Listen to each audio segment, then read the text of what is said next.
दोस्तों, जिंदगी में सब कुछ अच्छा चल रहा था, पर अचानक से रोमांच और मनोरंजन का कीड़ा मेरे अंदर कुलबुलाने लगा। तो शुरू करते हैं डबल डेकर ब्रिज का ये रोमांचक सफर। गाड़ी से निकलते ही फ्रॉक टैंक के नन्हे एंटरप्रेन्योर आपको घेर लेंगे। इसे बेचने के लिए वो अपने मामा के लड़के के छाती पे चढ़ जाए। जी हाँ, ये है एक मामूली सी लकड़ी, पर इसके बिना सफर नामुमकिन था। इस डबल डेकर ब्रिज के एंट्री गेट को ध्यान से याद रखिएगा, क्योंकि लगभग 6 घंटे बाद इसका मिलना जिंदगी और मौत का सवाल होगा। तो सबसे पहले अनलाइक अदर ट्रैक हमको यहाँ पे उतरने होते हैं 3000 स्टेप्स। मैं ओवर कॉन्फिडेंट, मुझे लगा कि 10,000 स्टेप्स तो मैं रोज चल लेती हूँ। पर ये सीढ़ियाँ मानो कभी खत्म ही नहीं होती। यहाँ बिल्ली मौसी की अपनी एक दुकान थी और डॉगेश भाई अपनी पूंछ हिला के सबका कर रहे थे स्वागत। डॉगेश भाई से पूछा हमने, डॉगेश भाई ब्याह हो गया तुम्हारा? ये सुनते ही पता नहीं क्यों डॉगेश भाई शर्माने लगे। ये ट्रेकिंग काफी थकावट भरा है, पर आपको हर रास्ते पे यहाँ पे मिलेंगे प्यारी सी क्यूट कैट्स और काफी सारे डॉग्स। आपको यहाँ दिखेंगे बहुत सारे ब्रिज जो कि कुछ इस्तेमाल में है और कुछ नहीं। उनमें से एक ये वाला ब्रिज रहा। यहाँ का पानी इतना साफ है कि आप अपना भविष्य देख सकते हो। मेरी मस्ती तो देखो, यहाँ ठेचने के बाद भी मैं हंस रही हूँ बेशरम। हे, इस पानी के एएसएमआर ने तो मुझे मंत्र मुग्ध कर दिया। आप भी सुन के देखो, शायद आपको भी मजा आए।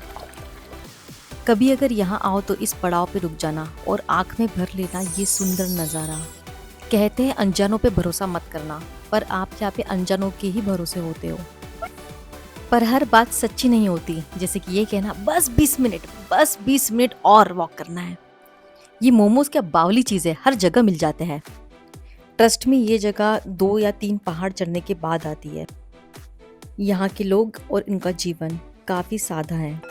इनको देख के ख्याल आया कि माँ तो माँ होती है।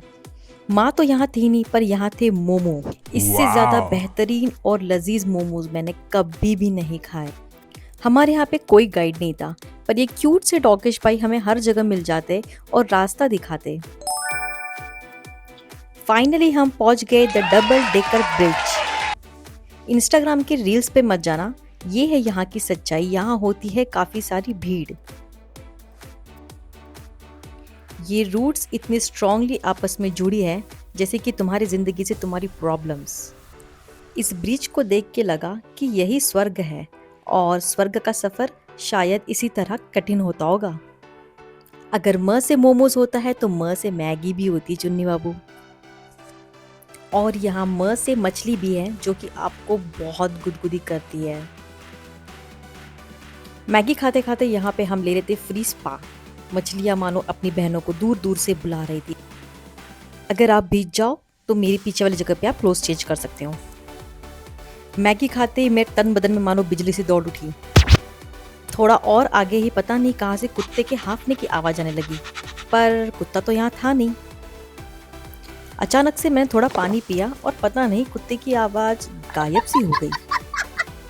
ये वो जगह है जहाँ हमारी हिम्मत और हमारी हड्डियों ने बिना पूछे किसी सवाल का जवाब दे दिया। इसके आगे था रेनबो फॉल्स और ब्लू लगून, जहाँ हम नहीं जा पाए क्योंकि हमें यहीं पे सितारे दिखने लगे थे। यहाँ पे डिफ़िकल्टी लेवल थोड़ा और बढ़ जाता है और आपको पत्थर क्रॉस करके जाना होता है। ये जगह कमज़ोर दिल और कमज़ोर घुटने वालों के लिए बनी ही नहीं है। हमने इसी ब्रिज पे रुक के लिया सनसेट का मज़ा।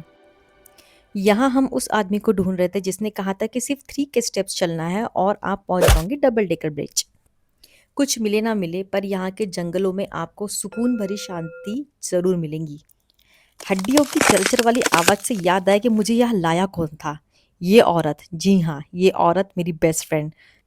ये कोई बेस्ट फ्रेंड नहीं, ये तो पैदा ही हुई है मेरी ज़िंदगी का एंड करने के लिए। कौन कहता है मार पिटाई से बात नहीं सुलझती? 5-6 लठ खाने के बाद देखो कितनी खुश है।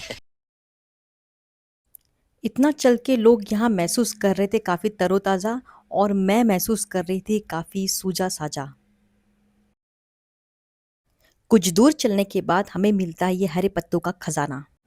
जी नहीं, ये वो कोथिंबीर नहीं जिसके बारे में आप सोच रहे हो। जी हाँ, ये है हर बिरयानी की जान और सब्जियों में कुछ देर की मेहमान, यानी कि तेज पान।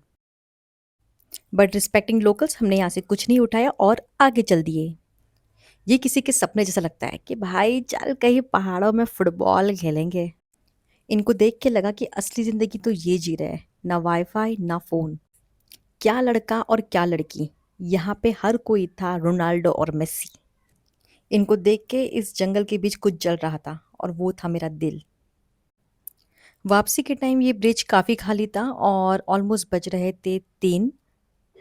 ये टाइम परफेक्ट है, आप अगर चाहो तो यहाँ फ़ोटोज़ ले सकते हो और काफ़ी खाली टाइम बैठ भी सकते हो।